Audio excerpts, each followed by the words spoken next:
Alhamdulillahirabbil alamin wa bihi nasta'in ala umuri dunya waddin. Wassalatu wassalamu ala asyrafil anbiya'i wal mursalin wa ala alihi wa sahbihi ajmain. Amin, amma ba'du. Yang sama-sama kita hormati seluruh panitia, penyelenggara dan ibu-ibu semua yang hari ini kita kumpul untuk mengadakan kajian kepalestinaan dan bisa juga kita sebut TFT ya. Karena harapannya dari materi yang saya sampaikan ini ibu-ibu semua bisa menyampaikan lagi ya. Setiap lisan kita adalah media untuk membebaskan Palestina. Kulluna Falestiniyun. Nah, biasanya kita ngasih temanya muslimah dan Palestina ya, tetapi isinya tidak berubah ya, karena kondisi sekarang ini sekaligus kita rangkum juga bagian daripada update ya tentang kepalestinaan. Jadi bisa ditulis atasnya adalah muslimah dan Palestina, bisa juga diawali dengan kejahatan Zionis Israel ya, agresi 7 Oktober 2023. Mudah-mudahan waktu kita cukup ibu sekalian sampai asar ya. Nanti terakhir saya akan tayangkan video update yang terkini. Jadi kalau kita lihat ibu-ibu sekalian, kita yang pertama adalah pemahaman dulu. Kita ingin orang membantu Palestina karena ilmu, bukan karena pragmatis. Jadi kalau pragmatis itu kalau diomongin orang baru bergerak, atau terjadi penyerangan kita baru bergerak. Walaupun sisi lain terjadinya serangan itu bagi orang-orang yang belum paham itu timing yang tepat untuk mendapatkan pemahaman. Jadi kalau saya misalnya baru memahami perjuangan Palestina itu, bahwa membantu Palestina membebaskan Al-Aqsa itu di usia 45 tahun. Udah jauh banget gitu. Dan kita tidak ingin terjadi nih anak-anak kita seperti saya misalnya. Dan saya bilang memang yang pertama kali mengajarkan saya tentang cinta Palestina adalah almarhumah Ustazah Yaya Yusra ya. Dia kalau manggil saya itu kan, Nur, ayo jalan ke Gaza gitu. Itu nggak berhasil masuk, tapi ternyata memang tadaburnya itu Allah pengen bilang sama saya gitu ya, sebelum kamu belajar tentang masalah Palestina kepada orang Palestina, kamu belajar dulu tentang Palestina kepada orang Indonesia yang udah cinta Palestina gitu ya. Jadi selama rencananya kita 3 hari aja waktu itu mau ke Mesir dan ke Gaza ya, tapi situasinya memang kan Mesir juga tidak bersahabat dengan Palestina. Jadi ternyata sampai 14 hari ya. Jadi di perjalanan itu kalau beliau ngomong sebentar itu saya bilang kultum tentang Palestina. Kan kita nunggu pintu Gaza itu dibuka ya. Jadi kalau waktu dan belajar sama beliau itu ya, beliau hafal 350 hadis ya. Dan sebelum meninggal itu dipastikan bahwa beliau sudah hafal 30 juz Al-Qur'an. Jadi memang pelajarannya banyak gitu. Nah kalau beliau ada waktu kosong, dia panggil saya terus di meja gitu, dia buka laptop. Nah ini berarti tauji. Tauji kan lebih daripada kultum gitu ya. Dia akan buka file gitu. Awal 2010, beliau meninggal 2011. Jadi seolah-olah gitu ya, kalau kita pikirkan tuh mau menyerahkan. Nah nanti kalau saya udah nggak ada, kamu lanjutin gitu ya. Dan ternyata betul pada saat beliau meninggal, saya 3 bulan baru bisa move on. Itu mirip seperti Umar bin Khattab tidak nerima kalau Nabi itu meninggal. Tahu ya kisahnya ya? Nah, seperti itu tuh. Karena jujur aja beliaulah yang menyadarkan saya banyak hal ya, tentang dakwah, tentang ruhiyah ya. Tentang Palestina ya. Nah ini satu hal ya kita lihat. Jadi pemahaman itu penting. Dan kalau kita tanpa ilmu, kita kesannya itu ngebantu Palestina terpaksa dan nganggap Palestina itu duafa gitu. Padahal bukan itu posisinya kan. Bahwa dikatakan Palestina itu adalah dijajah gitu. Nah, bagaimana kita bisa memahaminya Ibu sekalian? Pertama, dalam bantu Palestina adalah kewajiban. Nah, bagian daripada persoalan akidah yang pertama ya. Subhanalladzi asra bi 'abdihi laila minal masjidil haram ilal masjidil aqsa alladzi barakna haulahu linuriyahu min ayatina innahu huwas samiul basir. Jadi kita lihat bahwa hanya ada dua masjid yang Allah kasih nama, Masjidil Haram dan Masjid Nabawi. Masjidil Haram dan Masjidil Aqsa. Dan kita lihat di sini tidak ada kata minal Masjidil Haram ilal Masjidil Aqsa Palestina, nggak ada. Menunjukkan bahwa Al-Aqsa adalah milik umat Islam. Punya kewajiban yang sama untuk menjaganya, punya kewajiban sama untuk membersihkannya dari penistaan. Barokna haulahu ya, keberkahan yang luar biasa ya. Kalau kita baca tafsirnya itu barokna haulahu itu, kalau berkah itu kan maknanya adalah kebaikan yang tidak pernah tiris. Nah gitu ya. Kita mendapatkan kebaikan nggak pernah tiris kalau kita mendapatkan keberkahan dari Allah. Keberkahan secara fisik sudah jelas. Palestina itu kalau kita lihat di area Al-Aqsa itu ada 100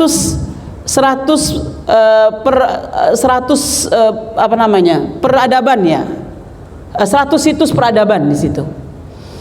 Kubah Tusokhro itu yang kubah emas itu yang digambar ini ya, itu dikelilinginnya itu adalah surah Yasin. Terus kalau kita lihat jendelanya, satu jendela dengan jendela yang lain arsiteknya beda-beda.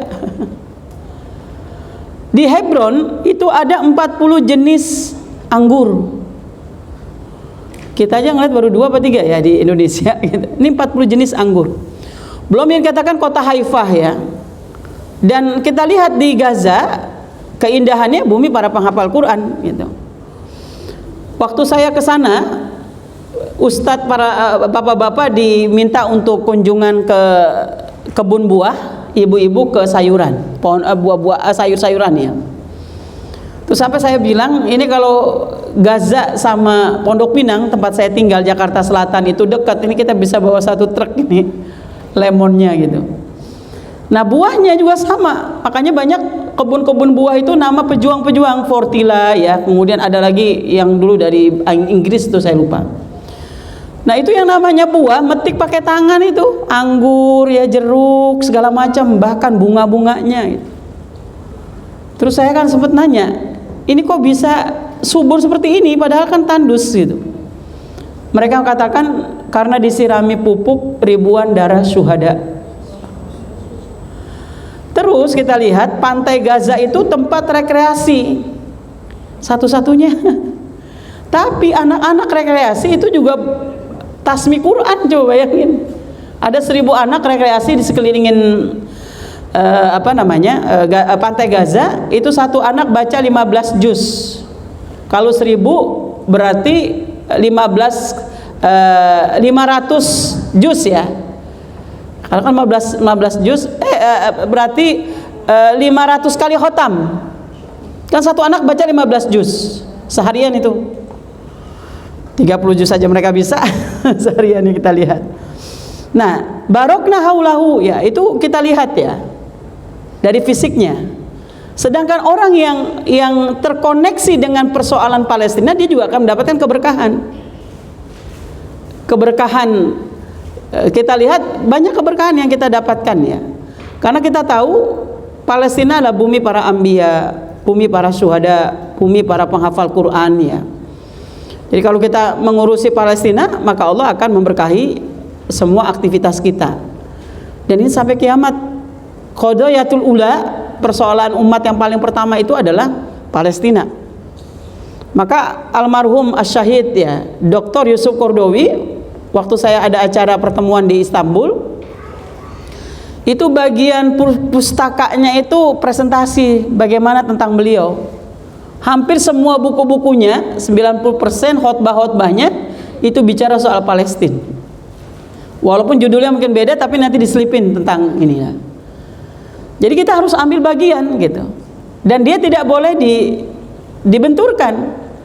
Jadi ada bantuan membantu Palestina momen-momen tertentu misalnya, tetapi yang dimaksud dengan membantu Palestina itu kerja apa saja yang kita lakukan itu adalah dalam rangka ribat kepada Masjidil Aqsa.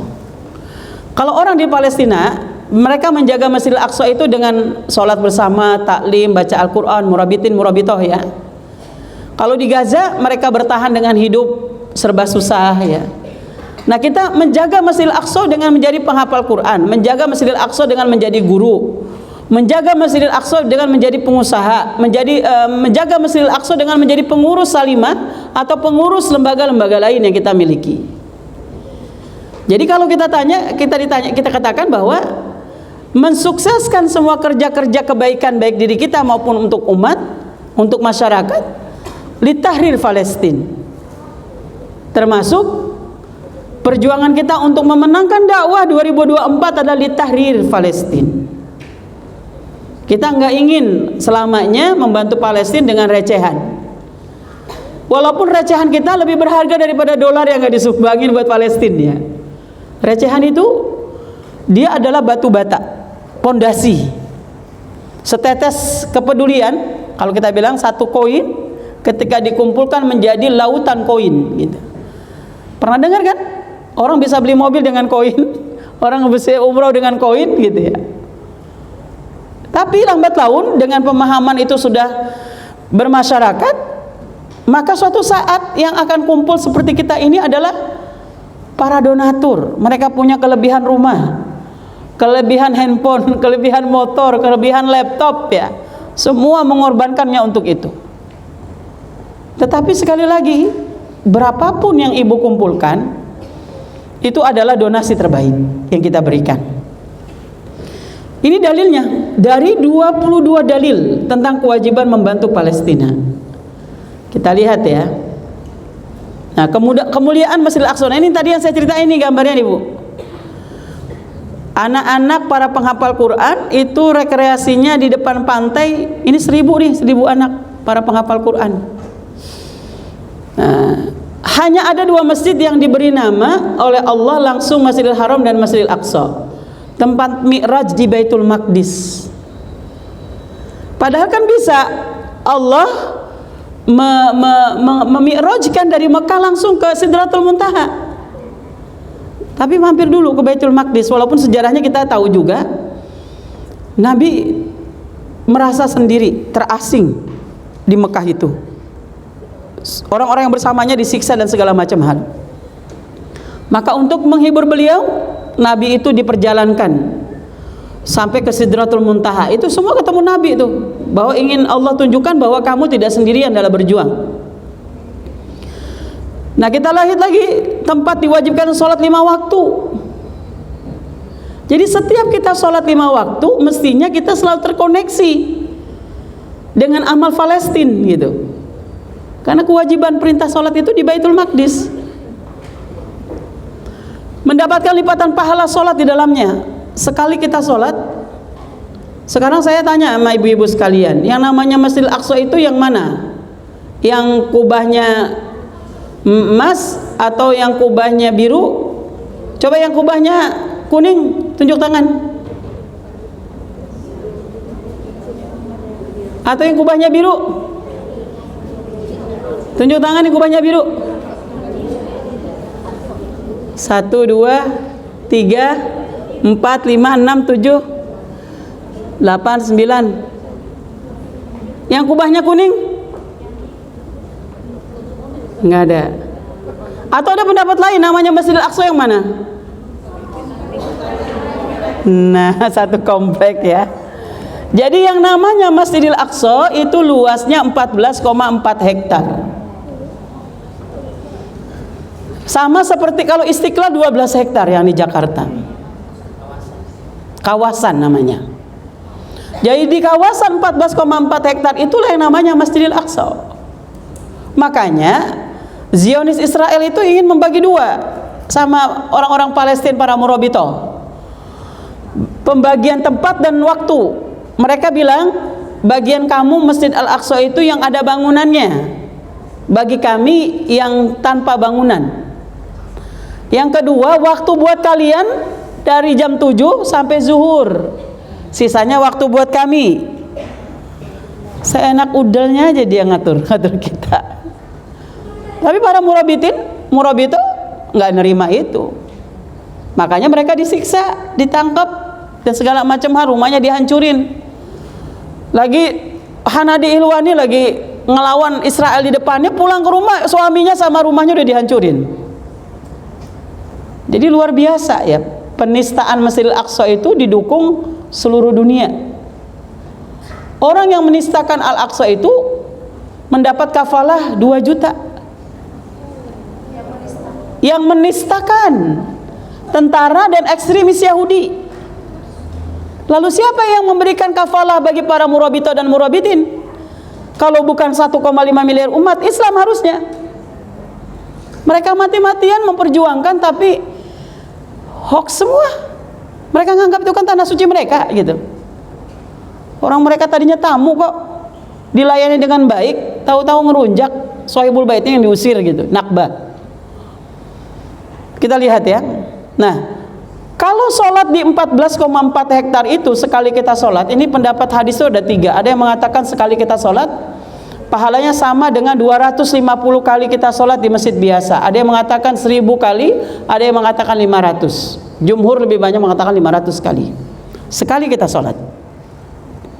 Lalu bagaimana orang yang mewakafkan, yang menjadikan hari-harinya adalah untuk berjuang membebaskan Palestina? Yang dikatakan membebaskan Palestina itu bukan berarti kita 24 jam ngurusin Palestina, enggak. Kalau ibu suami istri bekerja karena untuk mendukung ekonomi keluarga, dia berangkat, anaknya belum bangun, dia pulang, anaknya sudah tidur, berarti kan waktu dia banyak sekali untuk kantor. Apakah itu menunjukkan bahwa si ibu itu lebih mengutamakan pekerjaan daripada anak? Enggak dong. Nah, termasuk kita. Jadi boleh katakan ruh hidup kita ini adalah untuk membebaskan Palestina. Saya selain membicarakan soal Palestina, saya ada amanah lain, ya sebagai dai. Ketika saya diundang ceramah ya di perkantoran, tablik akbar di mana-mana, dan orang itu belum ngeh tentang Palestina, saya nggak akan bahas dulu. Saya akan mengikuti tema-tema mereka. Apa yang mereka mau? Ketika mereka sudah sentuh nilai-nilai Quran dan segala macam hal, baru masuk bab Palestina. Kenapa? Karena memang udah bertahun-tahun umat Islam itu dijauhin dari Al-Aqsa. Kalau ada gempa, ada kebakaran, kita perlu ngumpulin orang nggak edukasi betapa pentingnya membantu orang yang kebakaran. Enggak kan? Karena itu adalah bagian daripada hidup kita. Tapi ketika yang digempur orang-orang penghafal Quran di Gaza, kemudian disiksa, diblokade, orang nggak mau tuh. Dia perlu dikumpulin dulu. Kenapa kita harus bantu Palestina gitu? Nah, ini kenapa kita perlu yang dikatakan memberikan edukasi. Ketika sudah jadi mindset itu, maka dia akan bergerak nantinya untuk membela Palestina. Sekali saja 500 kali Allah memberikan pahala seperti kita sholat di masjid biasa. Bagaimana orang yang bekerja sungguh-sungguh di organisasinya untuk membebaskan Palestina, menghafal Quran untuk membebaskan Palestina, sabar mengurusi orang yang sakit untuk membebaskan Palestina. Jadi kita selalu kalau mau datang rapat gitu ya, kita di sekolah, misalnya kita ngurusin sekolah, Al-Aqsa memanggil.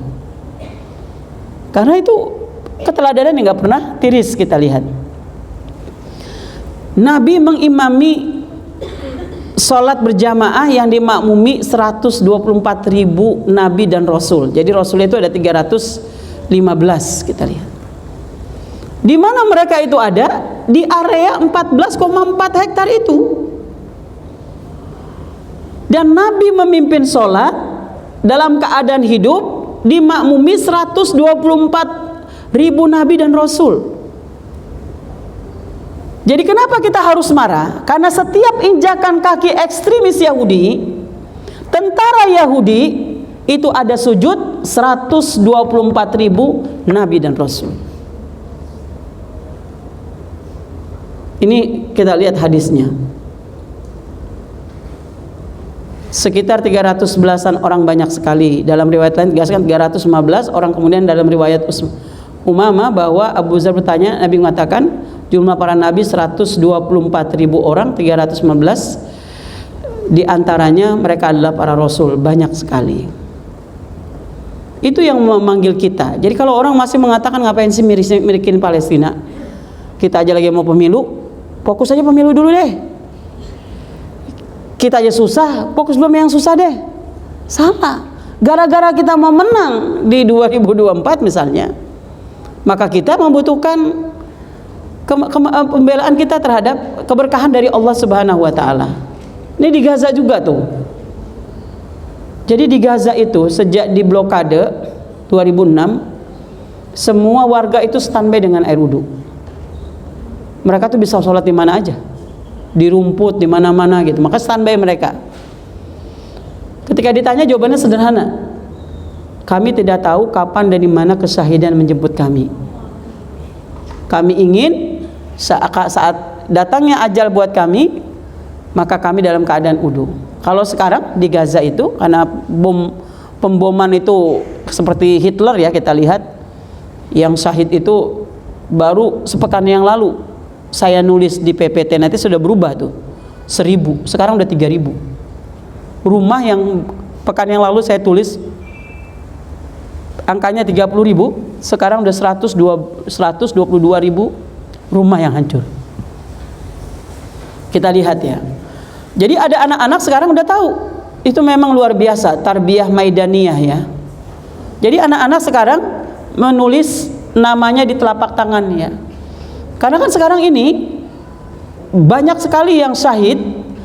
Pokoknya ibu sama seorang ibu atau anak ke ibunya itu harus ketemu, mau dalam keadaan hidup maupun sudah syahid.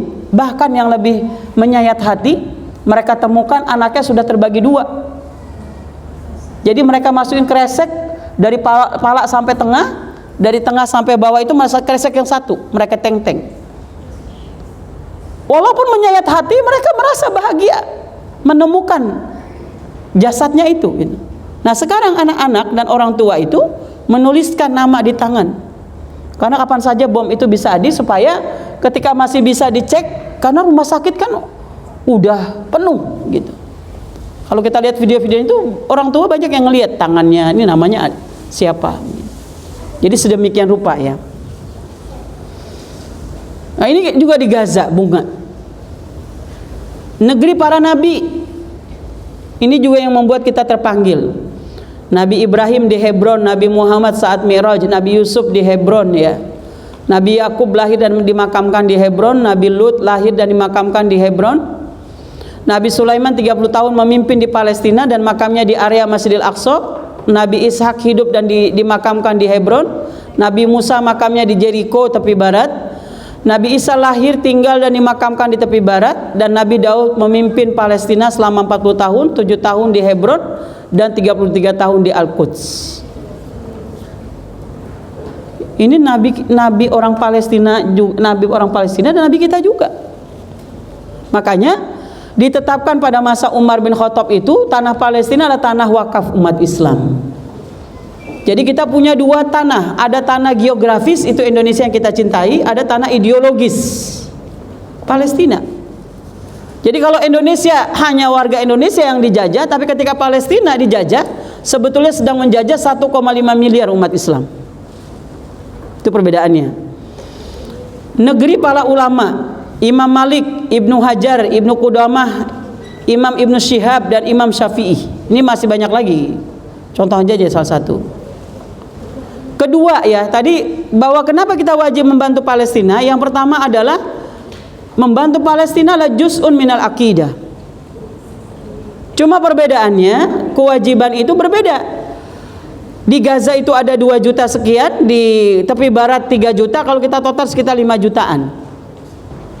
Itu Allah udah siapin fisiknya. Setiap terjadi pertempuran di Asfu Ma'kul 2014, yang syahid itu 15.000. Di tahun yang sama lahir bayi 15.000. Jadi selalu tidak pernah berkurang. Nah, kita jangan gagah-gagahan. Ada yang ngontak saya, Bu Nur, saya habis dapat warisan, saya mau jihad di Palestina, bisa nggak Bu? Saya bilang, Ibu udah latihan push up 1000 kali. Kita datang gagah-gagahan sampai sono, sampai depan-depan Murabito, kita masuk angin. Dikerikin, dibalsemin ya.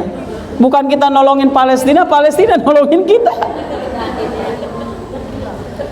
Jadi jangan nyari yang susah-susah gitu. Mereka memang sudah disiapkan. Makanya kalau Palestina merdeka, orang-orang Palestina kecerdasannya ya, keberaniannya itu udah ngalahin Eropa. Maka mereka takut. Sekarang lagi dibully kan pejuang Palestina kan, teroris gitu ya. Kita balikin aja. Masa orang membela tanah air dibilang teroris? Berarti Sudirman teroris dong. Pejuang-pejuang Indonesia yang membela tanah airnya teroris dong kan gitu. Ini kesempatan kita. Tetapi dalam era begini, jangan buang waktu sama energi untuk bahas-bahas yang begitu-begituan. Mendingan kita fokus bagaimana bisa mengedukasi masyarakat. Dan kita harus bertekad, tidak ada rumah orang Islam yang nggak ada gambar Masjidil Aqsa. Kalau perlu tiga-tiganya tuh dicetak. Zaman dulu tuh kan murmer ya, murah meriah gitu. Jadiin tanggalan gitu, ada Masjidil Haram, Masjid Nabawi, Masjidil Aqsa. Dan harus diingat, saat kita menjaga Masjidil Aqsa, pada dasarnya kita sedang menjaga Masjidil Haram, Masjid Nabawi, masjid umat Islam seluruh dunia. Karena Nabi bilang bahwa tanggul kekuatan iman itu adanya di bumi Syam. Yang sekarang sedang kokoh ini adalah Palestina. Kenapa orang-orang Palestina itu tidak bisa diserang dengan Ghazul Fikri? Nggak mempan. Mereka hafal Quran, mereka paham, mereka tahu kenapa harus berjihad fisabilillah. Maka cara untuk menghancurkan mereka itu dengan fisik. Nah, untuk orang Islam di luar Palestina, dia memang nggak dibom, dia memang nggak diserang gitu ya. Tapi yang diserang adalah fikrohnya. Diminta untuk bersahabat terus dengan kemaksiatan, jauh dari Al-Quran ya, sibuk dengan tontonan, dengan fashion dan segala macam hal. Kalau negara-negara Arab kenapa lemah? Udah berhasil. Buktinya mereka menandatangani normalisasi. Normalisasi itu adalah menyetujui semua yang dikerjakan Zionis Israel terhadap bangsa Palestina. Jadi orang mental kayak begini nanti kalau Al-Aqsa sudah diserang, dikuasai, untuk menghancurkan Masjidil Haram, Masjid Nabawi, masjid kita semua umat Islam lebih gampang. Kita aja udah kerasa sekarang. Masjid kita banyak, jamaahnya nggak sesuai dengan jumlah penduduk yang ada kan? Dia lagi, sampai hafal tuh, gitu. Itu sebetulnya sudah warning. Mereka menggunakan apa? Senjata dengan kebebasan, sosial media dengan teknologi. Ya. Sementara di Gaza, saya datang terakhir itu 2019 Ramadan. Jadi kalau kita ngelihat di Gaza, warga Gaza itu pegang Al-Quran seperti orang di Indonesia megang HP. Dan kalau kita jarak 1 kilometer itu ada counter HP, mereka lembaga tahfiz. Ini kita juga yang berduka kan, masjid, lembaga tahfiz habis diratakan semua. Jadi kita lihat ya, jadi penderitaan apa? Penderitaan blokade Gaza. Nanti kita bahas Gaza saat ini ya. Penderitaan di Baitul Maqdis ya, tepi barat. Jadi Gaza itu adalah penduduknya tidak lebih dari 2 juta ya, 2,5 juta atau 2,3 juta ya. Luasnya itu seperti Jakarta, kecil, nggak se-Indonesia, Jakarta. Listrik hanya 4-6 jam per hari, sudah 17 tahun. Air terbatas, mau kemana-mana terbatas. Pokoknya urusan dunia itu di bawah kita. Tapi urusan akhirat selalu progresnya nomor 1. Keberaniannya, hafalan dengan Qur'annya. Anak umur 20, SD kelas 6, yang satu namanya Husain ya, Hamid kalau nggak salah. Dia umur SD kelas 6 hafal Al-Quran 30 juz dalam waktu 26 hari. Bukan juz 30.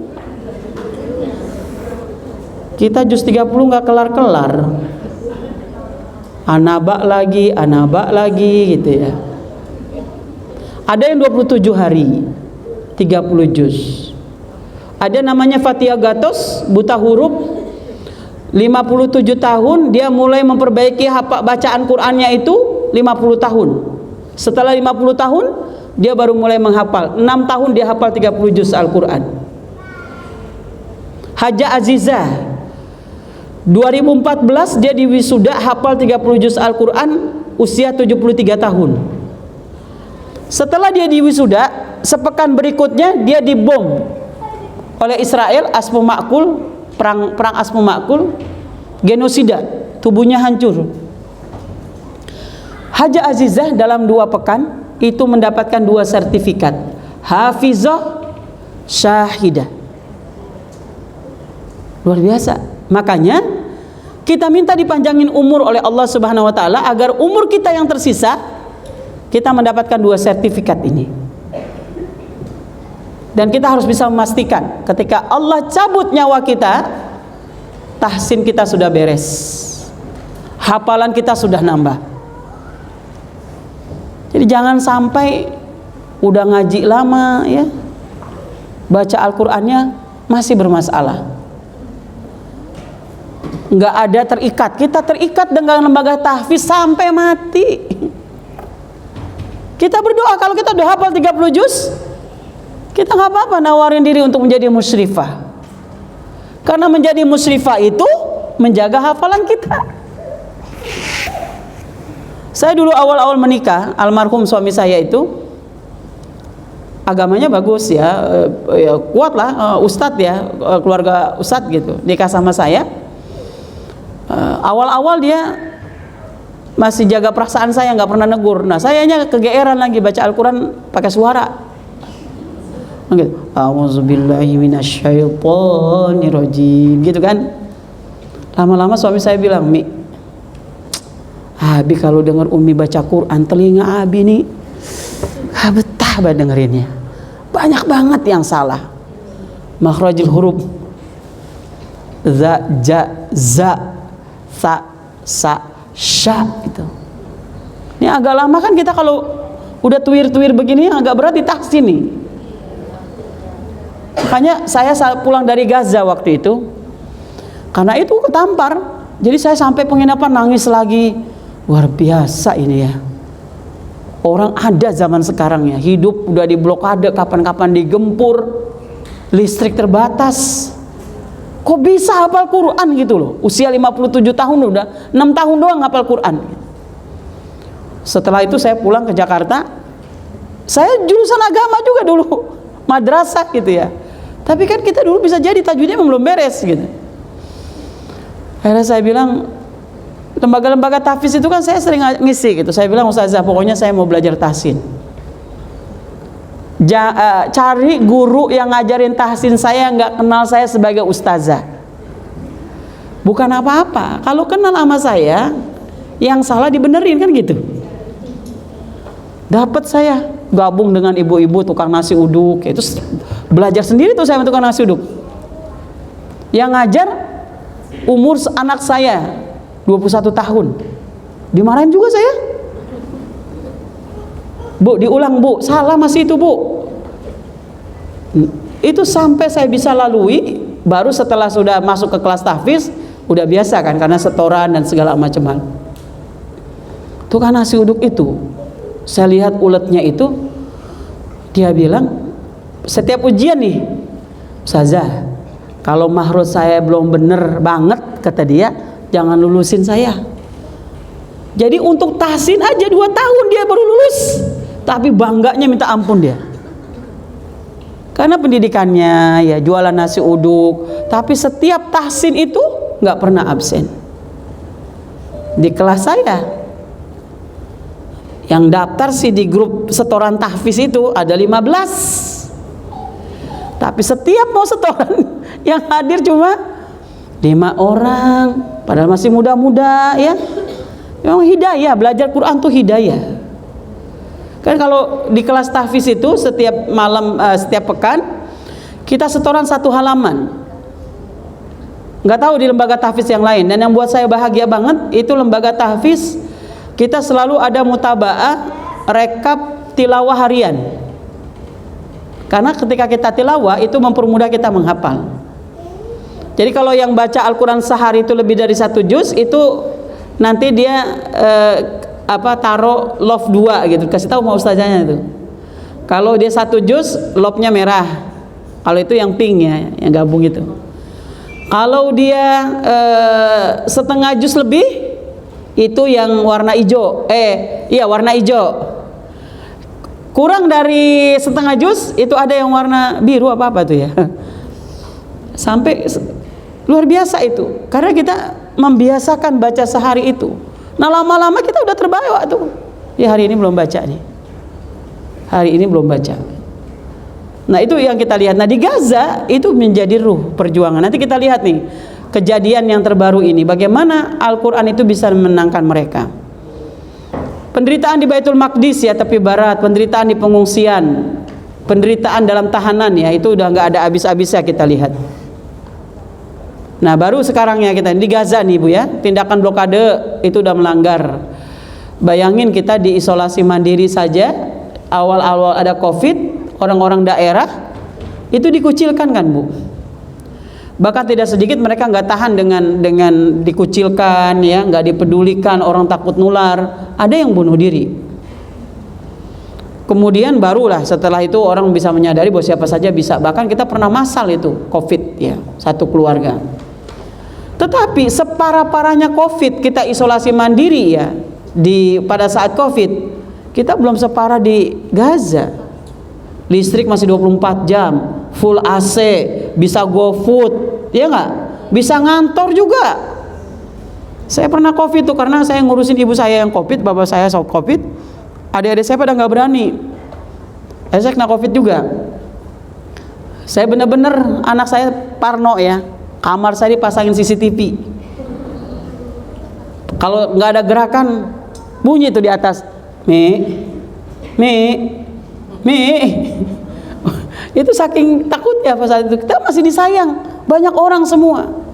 Tapi di Gaza ini luar biasa mereka.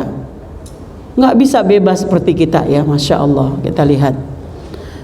Nah ini kita lihat kondisi Gaza saat ini. Nih korban ya, syahid 3.478 dalam waktu 12 hari. Makanya ini kan dunia semua marah nih, kecuali yang berdarah Yahudi ya. 1.750 pria, 67 wanita, anak-anak 1.087 anak-anak. Korban luka 12.500. Jadi udah overload rumah sakit. Dan harus ketahui ibu sekalian, sampai ada penerangan mati, mereka melakukan operasi itu dipakai HP center HP, dan HP itu dicas dengan aki jetset,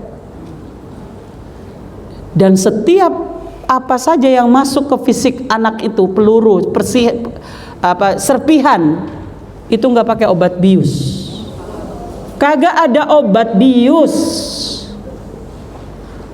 Nah ini adalah manusia terbaik zaman sekarang ini. Mereka lah yang mewakili kita udah 75 tahun menjaga Masjidil Aqsa. Dari anak-anak, ibu-ibu dan yang lainnya. Masjid hancur, dan terakhir kehancuran masjid itu sengaja dibom pada saat jamaah sedang sholat Jumat. Kemudian sekolah hancur ya, pembunuhan massal. Jadi mereka mengumumkan semua tenaga medis yang ada di luar Gaza itu bisa masuk ke Gaza, atau yang di daerah yang tidak kena gempuran untuk bisa masuk. Ketika sudah kumpul 1 titik itu dibom. Mereka yang mengumumkan, mereka juga yang ngebom. Lalu mereka mengumumkan juga untuk segera meninggalkan titik ini karena kami akan menyerang Gaza. Keluarlah itu semua masyarakat di satu titik udah kumpul semua dibom. Jadi ini memang luar biasa mereka. Di Al-Quds ya, program Yahudisasi, penistaan Al-Aqsa setiap hari, penyiksaan kepada murabitah murabitin. Yang sampai ke kita, kenapa sekarang itu media begitu gampang? Ya karena ini duit. Orang harus dong menginformasikan apa yang terjadi di Palestina. Headline dia. Walaupun tidak semua media begitu. Tapi media yang normal ya, yang setiap saat tidak ada penggempuran, siapa yang betul-betul mempublikasikan apa yang terjadi di Palestina gitu. Dan kita lihat, kata orang-orang Palestina, yang kamu lihat itu di media, penyiksaan yang kami alami, kehinaan yang kami alami, itu baru 10%-nya. Kalau kamu lihat kenyataan yang sesungguhnya lebih dahsyat dari itu. Kenapa hanya 10%? Kami nggak punya media. HP yang kami punya jadul. Tenaga-tenaga yang punya juga terbatas ya. Jadi memang media, termasuk saya 45 tahun baru tahu perjuangan Palestina, kewajiban pribadi. Itu karena media juga kan, nggak pernah mengekspos. Kita nggak pernah tahu berita tentang Palestina. Kita lihat ya.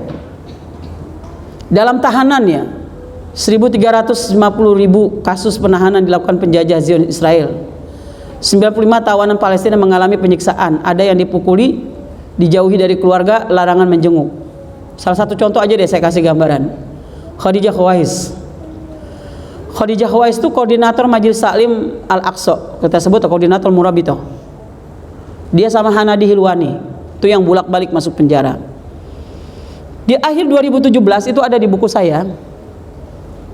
Khadijah Khawais itu lagi ngadepin Israel, karena harus dihadapin, karena ini kalau nggak dilawan, jadi bagi-bagi tugas. Yang pimpinan itu ngadepin tentara, yang lainnya itu menjaga Masjidil Aqsa dengan sholat, dengan taklim, dengan apa saja halakoh-halakoh, itu harus hidup. Bahkan ada yang menjaga Masjidil Aqsa itu ngebersihin kebun, ada yang menjaga Masjidil Aqsa ngurusin kucing yang ada di sekitar. Jadi kalau diinterogasi sama polisi itu cuma jawaban gitu, enggak, saya mau jaga kucing, saya mau nyiram pohon, berbagai macam cara untuk penguasaannya. Nah, Khadijah Khawais itu ibu sekalian, ketika itu dia ditangkap. Penyiksaan itu dimulai dari dalam mobil tahanan sampai ke lokasi. Di lokasi itu diinterogasi. Saat diinterogasi itu mansetnya sama kaos kakinya itu ditarik, dibuang depan mata dia, tempat sebelahnya lah kotor. Beberapa jam setelah itu dia harus berangkat lagi ke ruangan lain. Itu dia kucurin air, manset dan kaos kakinya, lalu dia pakai dalam keadaan basah. Hari berikutnya itu penyiksaan yang paling dahsyat. Selama 4 hari dia dilucuti seluruh pakaiannya. Dia sampai mengatakan, sungguh seumur hidupku belum pernah ada orang yang menyentuh dan melihat auratku. Hari ini orang yang paling najis seluruh dunia melucuti seluruh pakaianku. Dan dia ditempatkan di ruangan yang bawahnya penuh dengan kecoa, tempat tidurnya kotor, WC-nya penuh kotoran manusia. Selama 4 hari dia sholat dalam keadaan telanjang, tidak sujud. Apa yang akan kita jawab di hadapan Allah? Kenapa kalian membiarkan? Nah, mereka mempertaruhkan harga dirinya, kehormatannya, kehinaan demi kehinaan untuk harga diri 1,5 miliar umat Islam. Jadi saya ingin mengatakan bahwa tanggung jawab untuk membebaskan Palestina adalah setiap muslimah, setiap muslim, bukan hanya lembaga charity. Lembaga charity dia hanya mengatur bagaimana penghimpunan dan penyaluran itu tidak ada penyelewengan. Itu masalahnya. Dan kita sudah dibuktiin kan, berapa lalu itu kasus penyelewengan ya, kita lihat. Semua kita harus bergerak dengan cara kita ya. Apa yang bisa kita lakukan? Saya ambil contoh saja misalnya Bu Retno ya, Kemenlu. Ketika kita lagi aksi di Indonesia karena Donald Trump mengumumkan Al-Quds ibu kota Israel, Bu Menlu sedang rapat di luar negeri. Ketika dia mau tampil mempresentasikan bahan ini dia menggunakan syal. Dunia Indonesia itu guncang, bangga gitu ya. Pejabat menggunakan syal itu adalah menentukan posisi dia di mana gitu. Waktu itu saya masih di Adara ya. Jadi sampai semua media-media itu nyari toko yang jual syal. Ya nggak ketemu lah. Toko Tanah Abang, toko apa, nggak ada. Yang adanya pasti di toko lembaga-lembaga charity. Sampai ke gerainya Adara. Saat itu tuh kita sampai kehabisan. Berapa kali pesen gitu ya. Itu baru syal gitu. Itu saja sudah merupakan kebahagiaan. Walaupun Allah akan tuntut, bukan hanya syalnya kan. Ente punya jabatan, ya korban berbeda dengan orang biasa seperti kita misalnya, hanya recehan gitu. Kekuasaannya, saya pernah dulu tuh sampai ada titik nadir, ini apa kita ngumpulin dana dulu gitu ya, untuk beli jabatan gitu. Susah banget orang punya jabatan peduli Palestina gitu ya. Itu kita lihat. Pengungsi Palestina sama menderitanya ibu sekalian. Jadi sekarang ini setelah Nakbah itu tahun 48, penduduk Palestina itu yang terusir sekitar 7,2 juta tadi kita lihat, atau mungkin sekarang udah 8 juta.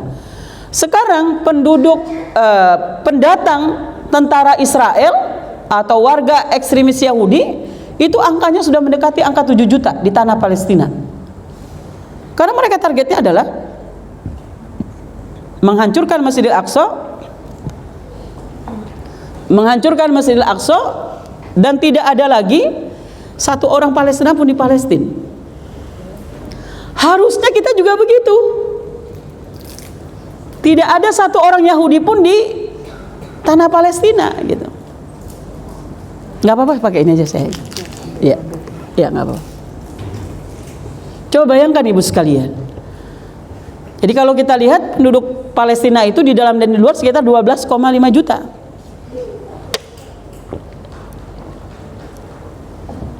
Nah ini yang lebih menyakitkan lagi. Negara-negara Arab yang berpihak kepada Israel.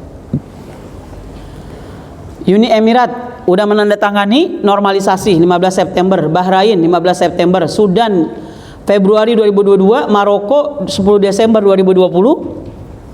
Yordan, Mesir, sebentar lagi Saudi. Saudi tinggal ngumumin doang. Kalau melakukan normalisasi mereka sudah lakukan semua. Walaupun pemimpinnya ini berpihak kepada Israel, tetapi rakyatnya berpihak kepada Palestina. Tapi sekuat-kuatnya rakyat tidak sekuat pimpinan dong. Bukan kita tidak menghargai gitu perlawanan-perlawanan ini. Dan sekarang ini kita lihat Mahmud Abbas itu kalau di awal-awal seolah-olah mendukung kita ya. Ketika warga Palestina yang ada di tepi barat, ini kan sekarang bisa bergerak di Gaza, Yordan tepi barat ya. Mereka jaraknya 1,5 jam. Mereka nggak bisa ke Masjidil Aqsa itu karena bentengnya begitu kokoh gitu. Tepi barat ke Gaza itu dihalang oleh tentaranya Mahmud Abbas. Ada yang ditembak, ada yang ditangkap. Mereka mau datang membantu di Gaza. Jadi ini luar biasa Palestina ini. Walaupun janji Allah, Palestina itu pasti dimenangkan oleh Allah Subhanahu wa taala. Itu kita lihat ya. Nah, yang berikutnya ibu sekalian, Gaza bumi para penghafal Quran. Ini di situasi agresi kemarin ya, 7 Oktober. Ayat yang tersisa akibat serangan Zionis Israel ke Palestina, wa inna jundana lahumul ghalibun. Dan sesungguhnya tentara kami itulah yang pasti menang. Dan ini memang Allah buktikan. Pejuang Palestina berhasil merebut 3 perbatasan yang dikuasai Israel. Ini yang mereka kecolongan. Dan alhamdulillah kita berhasil menangkap 35 pimpinan tentara Israel. Karena dulu kita punya sejarah. Ketika kita nahan satu tahanan Israel yang namanya Salit itu tahanan darah biru. Jangankan hidupnya, tubuhnya aja akan direbut, kembaliin lagi ke mereka. Penukaran tawanan. Oke, kalau kamu ngambil tentaramu, tukar sama tawanan kami. Tadinya mereka bilang 1 tukar 1. Gaza, pejuang Islam, pejuang Palestina, nggak bisa. Kalau mau tukar 1 banding 1430. Berhasil. 1430 tawanan Palestina itu dibebaskan. Di antara yang dibebaskan itu ada namanya akhwat itu Ahlan Tamimi, jurnalis.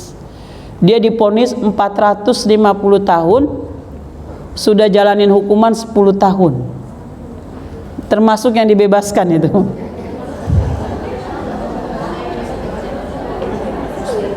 Ahlan Tamimi itu jurnalis begini. Dia tugasnya untuk survei lapangan.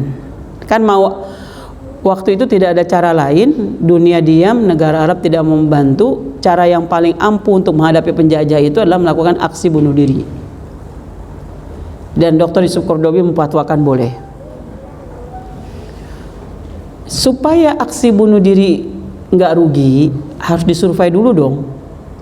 Yang paling banyak tentaranya dong yang harus dia kumpul di situ. Ahlan Tamimi tugasnya cuma itu doang tuh. Habis itu jalan tuh yang aksi bunuh diri. Matilah 9 tentara Israel. Di antaranya 4 dari Amerika. Ketangkap, inilah Tamimi ponis lah 450 tahun. Ada yang mu'abad. Mu'abad itu 2 kali 450 tahun. Gara-gara itu Ahlan Tamimi dibebaskan kan. Dari 450 tahun sudah menjalani hukuman 10 tahun. Kita ngeliat 450 tahun, angka 10 tahunnya kayak kecil banget ya. Tapi orang yang jalani 10 tahun dalam penjara, Masya Allah ya, beratnya minta ampun. Bebasin tuh. Ini mungkin dongkol kali ya. Ini kenapa dia nih yang dibebasin, tentara aneh kena gitu. Udah 5 tahun bebas, dari pengadilan Amerika nuntut balik supaya Ahlan Tamimi dibalikin karena 4 tentaranya itu termasuk yang tewas. Suruh mau dipenjara lagi, padahal udah bebas di sini. Tapi dengan izin Allah dijaga pemerintahan Yordan, tidak berhasil mereka ini. Nah, ini kemenangan. Tetapi kita jangan melihat kemenangan yang masih panjang. 78% tanah Palestina itu yang dirampok, baru diambil. Kalau tadinya 75 km menuju Al-Aqsa, sekarang tinggal 30 meter dari Gaza ke sana. Tapi masih banyak, itu yang nyerang-nyerang itu yang dari luar itu ya. Mereka masih berkuasa ya. Nah, ini kita lihat nih, pelajaran nih buat kita. Dalam keadaan perang, dalam keadaan tugas, SDM terbatas, harus bawa mayat ya, jenazah yang lukanya ancur-ancuran gitu ya. Tapi mereka di sela-sela jeda itu mereka tetap mencari kekuatan dengan menghafal Qur'annya. Ketika serangan Israel berhenti sebentar, salah satu petugas medis pada unit damkar di Provinsi Gaza Tengah bernama Qais Jabar mengisi waktu luangnya dengan tilawah Al-Quran surah Al-Baqarah. Dan selalu ayat yang dibaca itu ayat yang sedang mereka hadapi. Nah, ini juga pelajaran buat kita. Jadi kalau lagi uang masak belum kelihatan gitu ya, baca nih ayat ini. Suami nggak ngasih bunga, lagi ulang tahun, baca ayat ini gitu ya. Lagi persoalan berat, ini kita baca ya. Wahai orang yang beriman, mohonlah pertolongan kepada Allah dengan sabar dan salat. Sungguh Allah beserta orang-orang yang sabar. Jadi ayat-ayat ini karena orang Gaza itu kan mereka bukan hanya menghafal Al-Quran, mereka namanya Darul Quran was Sunnah. Jadi mereka mentadaburi. Dan janganlah kamu mengatakan orang-orang yang terbunuh di jalan Allah mereka telah mati, sebenarnya mereka hidup tetapi kamu tidak menyadarinya. Jadi orang di Gaza, Bu, itu kelas sipil, orang biasa, nggak ikut ngaji. Saya pernah ditanya kan sering saya memposting itu intifadah ya. Misalnya intifadah itu dilakukan, ada anak pemudanya di sini, ada antingnya gitu ya. Kalau yang perempuan itu pakai kerudung cekek gitu ya, kerudung rambutnya masih kelihatan gitu. Saya di Japri, Bu Nur, kok pejuang Palestina jilbabnya nggak panjang, udah gitu rambutnya kelihatan. Saya bilang, itu orang awam mau membela tanah airnya. Kira-kira kalau kita mau memerdekakan Indonesia, kita tanya dulu dia udah ngaji apa belum. Terus orang mau milih pilihan kita tanya dulu udah ahwat apa ihwit. Kagak lah. Itu salah satu bukti dakwah di Palestina itu berhasil. Orang membela tanah airnya, walaupun bisa jadi dia belum sholat baik, ya pakai kerudungnya juga belum baik gitu ya. Jadi kita selalu ngelihat menyesuaikan dengan selera kita kadang-kadang. Kita baru ngerasakan ketika pemilihan misalnya, siapa aja kita ajak suaranya sama. Cuma rada-rada takut aja kita kalau ke perumah apa yang WTS atau yang macam-macam gitu. Tapi ada juga orang yang labrak ke situ kan. Kita tetap memperhatikan, artinya itu adalah grassroots. Mereka saja itu orang biasa, itu tahu makna syahid gitu. Sampai lagi mereka yang hafal Quran. Ini kita dengarkan tilawah dia. Gak ada sound ya? Nah, itu bisa itu.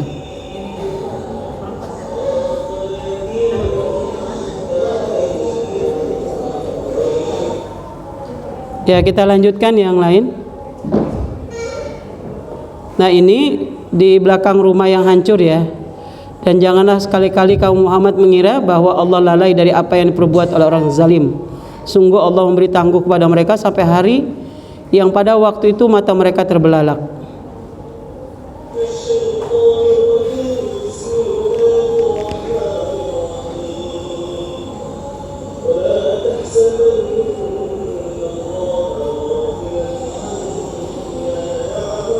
Kita lanjut ya. Baru selesai operasi, masa dalam kondisi dibius membaca surah Ar-Rahman, jadi belum sadar.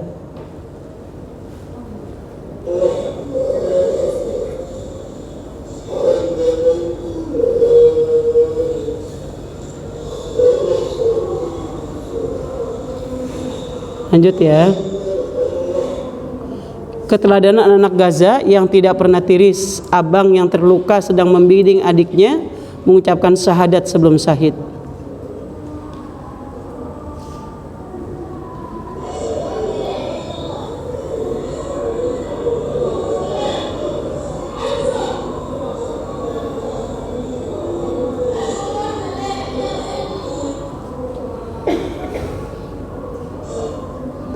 Akhlak pejuang Palestina yang hafal Quran. Wanita Israel dibebaskan bersama kedua anaknya oleh Hamas. Para pejuang memberi saya pakaian untuk menutupi diri.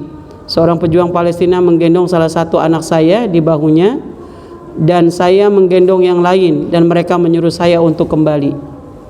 Ini kita lihat ya.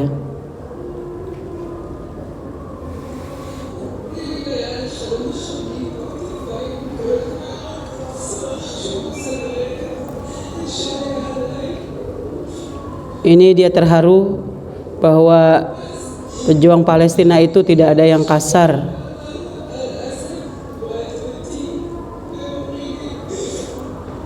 Ya, kita lanjut ya Ibu sekalian. Nah, terakhir, peran umat Islam dalam perjuangan Palestina, meyakini bahwa membantu Palestina adalah tugas dari Allah bagi setiap muslim atau muslimah. Meyakini bahwa kita adalah salah satu murabitoh yang selalu standby menjaga Al-Aqsa. Tadi saya katakan, kita menjaga Al-Aqsa dengan mengajar, kita menjaga Al-Aqsa dengan mengurusi rumah tangga kita menjaga Al-Aqsa dengan bangun malam kita dan yang lainnya. Mengedukasi kepalestinaan untuk diri dan umat ya. Jadi kita terus belajar ya tentang ahlu izzah ya. Dan kita terus memposisikan yang menularkan ya kepada anak-anak kita. Saya misalnya mengambil contoh Ibu sekalian, Palestina ini banyak sekali membantu saya. Saya tidak bisa memvisualkan ya, tapi saya merasakan. Dulu awal-awal, karena saya terlibat dalam amal Palestina ini sudah hampir 12 tahun ya. Awal-awal anak-anak saya nggak open, bahkan nggak tertarik lah ya. Saya ngisi Palestina dan segala macam hal. Tapi dengan perjalanan waktu, sekarang dua anak saya sudah aktif di amal Palestina ya. Walaupun di sela-sela dia ngantor. Yang laki-laki membuat puisi tentang Palestina, dulu kita nggak pernah terbayang. Dan tentunya karena ini adalah keteladanan yang luar biasa, maka juga memberikan pengaruh pada diri kita. Dan biasanya orang yang peduli terhadap persoalan Palestina, dia selalu ada di garda terdepan dalam dakwah dalam negerinya. Dia selalu hadir dalam kajian pekanan, mengisi kajian pekanan ya. Dia selalu ada dalam perjuangan dakwah di dalam negerinya ya. Karena apa? Karena terinspirasi perjuangan ketika dia sukses berdakwah di dalam, maka sebetulnya dia sedang memperjuangkan kemerdekaan Palestina. Nah, donasi ini adalah darah perjuangan. Mereka musuh-musuh kita, Zionis Israel, dibantu dengan kekuatan politik, dibantu dengan kekuatan media, dibantu dengan kekuatan turnamen ya, bola-bola, dan mereka mendukung semua, dibantu dengan seniman dan yang lainnya. Nah, umat Islam, pejuang-pejuang Palestina atau Murabito dan Murabitin mengandalkan urun tangan kita. Jadi semua kita, kalau kita punya uang 10.000, wajar dong 1.000 kita sisihkan gitu. Dan harus ya. Dan saya kebetulan di Adara juga ya, melihat luar biasa ya. Merinding kita ngelihat orang-orang awam yang selama ini nggak peduli terhadap persoalan Palestina. Saya termasuk saya ya, keteteran juga kita ngisi dari satu tempat-tempat lain ya. Yang dulu kita susah cari dana ya, sekarang ini posisi sini kayak Allah menggerakkan gitu. Sampai kita kekurangan orang untuk mencari relawan tanda terima. Saking banyaknya dana yang masuk ya. Dan tentunya dengan dana yang masuk, kita juga langsung menyerahkan. Alhamdulillah kita udah posting juga, mobil-mobilan ambulan kita itu digunakan juga untuk evakuasi tahapan pertama. Mungkin orang mikir, kok bisa kasih bantuan, kan dilarang masuk, kan nggak boleh masuk ke Mesir. Di Rafah aja dibom. Kita alhamdulillah punya NGO yang ada di sana dan ada di Indonesia. Jadi mereka datang ke Adara menerima donasi cash, kita nggak pernah transfer karena nggak mungkin, bakalan nggak nyampe gitu ya. Nah, mereka mentransfer di sana. Jadi memang kebutuhan mendasar ini sangat dibutuhkan ya. Jadi itu, dan ini ya, selamat berjuang membantu Palestina. Semoga Allah membuka jalan-jalannya. Walladzina jahadu fina lanahdiyannahum subulana wa innallaha lama'al muhsinin. Dan orang-orang yang berjihad untuk mencari keridhaan kami, benar-benar akan kami tunjukkan kepada mereka jalan-jalan kami, dan sungguhnya Allah benar-benar beserta orang-orang yang berbuat baik. Ayat ini memberikan inspirasi buat saya. Ketika saya pulang 3 bulan dari Gaza diserang lagi Ibu sekalian. 3 bulan, sebelum 3 bulan itu saya menggalang hampir 2 tahun. Belum ada Adara seperti sekarang, lengkap jumlah pegawainya dan segala macam hal. Dulu saya, almarhumah, sama satu lagi itu Umahat. 2 tahun itu kita membuat gerakan 1000 per hari peduli Palestina. Rindu banget saya pengen masuk Gaza. 5 kali saya masuk Gaza, rencana masuk Gaza, baru Allah takdirkan di 2012 itu. Nah, pulang 3 bulan setelah itu Gaza digempur lagi. Kan saya udah ada di dalam, pasti dong yang lebih sedih saya gitu ya. Saya berdoa, izinkanlah saya untuk berangkat yang kedua kali. Saya berdoa terkabul, Bu Nur nanti berangkat lagi atas nama Adara gitu. Pasti panitia tanya, mau bawa dana berapa gitu. Gak ada uang. Tapi saya dengan gagah mengatakan saya akan bawa dana 1 miliar seminggu. Jadi setiap hari, kalau kata orang Jakarta tuh udah seperti kitiran gitu ya, nggak ada capeknya. Saya kontak semua yang punya lembaga-lembaga. Saya mau berangkat pekan depan ke Gaza. Saya mau menyampaikan oleh-oleh ke Gaza yang pertama.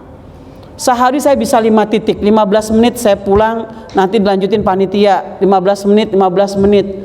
Ibu tahu berapa terkumpul dana yang saya dapatkan? 1,5 M sepekan. Ini ayat ini nih kita lihat. Itu di luar nalar kita. Itu saya masukkan di buku yang pertama, Hikmah Berserakan di Bumi Gaza. Jadi sebetulnya Allah hanya melihat kita bergerak, nggak nunggu lagi idealisme, apakah ada tim, apakah ada yang lain. Jadi dengan sendirinya kita nggak mungkin punya dana, tapi jaringan kita yang kita kuatkan gitu. Itu kita salah satu, dan mudah-mudahan ini awal kita untuk mencintai Palestina tanpa mengganggu kegiatan utama kita. Karena kegiatan utama kita lakukan dengan baik karena memang untuk membebaskan Palestina gitu ya. Tapi ada di sela-sela itu yang kita lakukan. Nah, terakhir saya ingin menyampaikan video apa yang terjadi di Palestina ya. Sebentar di desktop. Dinyalain lagi ya itunya videonya suaranya.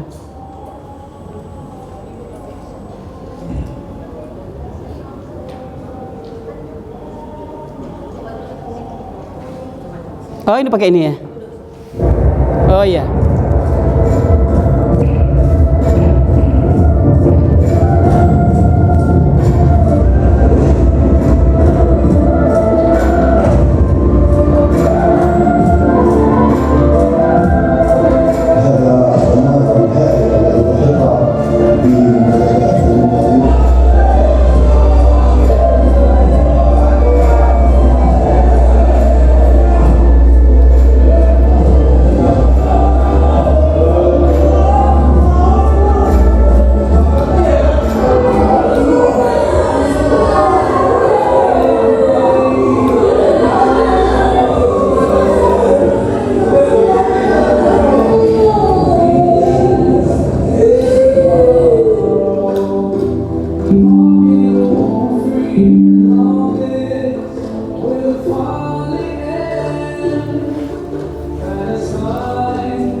pasti dimenangkan oleh Allah Subhanahu wa Ta'ala. Yang kita ngeri dan yang kita takut dan yang kita akan minta pertanggungjawaban oleh Allah Subhanahu wa Ta'ala, kemenangan pastinya tidak ada, darah kita tidak ada, rupiah kita tidak ada, jaringan yang kita bawa dibersihkan. Allahu Akbar. Ya, itu Ibu saja, Ibu sekalian. Mudah-mudahan materi yang singkat ini, kalau ada waktunya saya mau menayangkan wisuda hafal Quran, tapi kita waktu yang sudah terbatas. Lain waktu kita bisa ketemu lagi dan mengadakan lagi. Mudah-mudahan materi yang singkat ini bisa menjadi bekal buat ibu-ibu, dan mudah-mudahan kita bisa ambil bagian edukasi dan donasi. Kapanpun ibu ada rezeki, ibu bisa salurkan ke Salimah ya, yang nanti akan diteruskan ke Adara Relief. Billahi taufiq wal hidayah. Assalamualaikum warahmatullahi wabarakatuh.